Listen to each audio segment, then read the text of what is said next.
Doctor TV. నా వయసు 22 సంవత్సరాలు.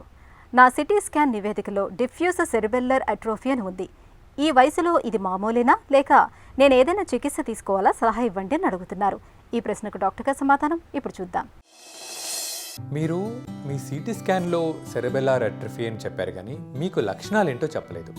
మీకు తాగిన వాళ్ళలాగా తూలుతున్నా కానీ, చెయ్యి వణుకుతున్నా కానీ, మాట తడబడుతున్నా కానీ, మాట ముద్దగా వస్తున్నా కానీ, కళ్ళు ఆడుతూ షేక్ అవుతూ ఉన్నా కానీ మీకు సెరెబెల్లార్ అటాక్సియా ఉండే అవకాశం ఉంటుంది. ఇవేమీ లేదనుకోండి, మనకు సిటీ స్కాన్లో ఉన్నదానికి మనకు సంబంధం ఉండకపోవచ్చు. కొన్నిసార్లు మనకి ఏమీ జబ్బు లేకపోయినా మన సిటీ స్కాన్లో కొంచెం ష్రింకేజ్ కనబడుతుంది. దాని గురించి వరి అవసరం లేదు.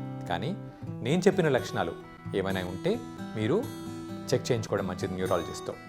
అదేంటంటే, మీరు సిటీ స్కాన్ ఎందుకు చేయించారో తెలియదు, కానీ మీకు ఈ లక్షణాలు ఉంటే మీరు సెరెబెల్లార్ అటాక్సియా అనే జబ్బుకి కారణాలు కనుక్కోవడం మంచిది. వంశపారంపర్యంగా వస్తే దానికి జెనెటిక్ టెస్టింగ్ చేయించుకోవాలి. అలా కాకుండా ఆల్కహాల్ తీసుకోవడం వల్ల కూడా సెరెబెల్లార్ అట్రోఫీ రావచ్చు. కొన్ని రకాల ఫిట్స్కి వాడే మందుల వల్ల కూడా సెరెబెల్లార్ అట్రోఫీ రావచ్చు.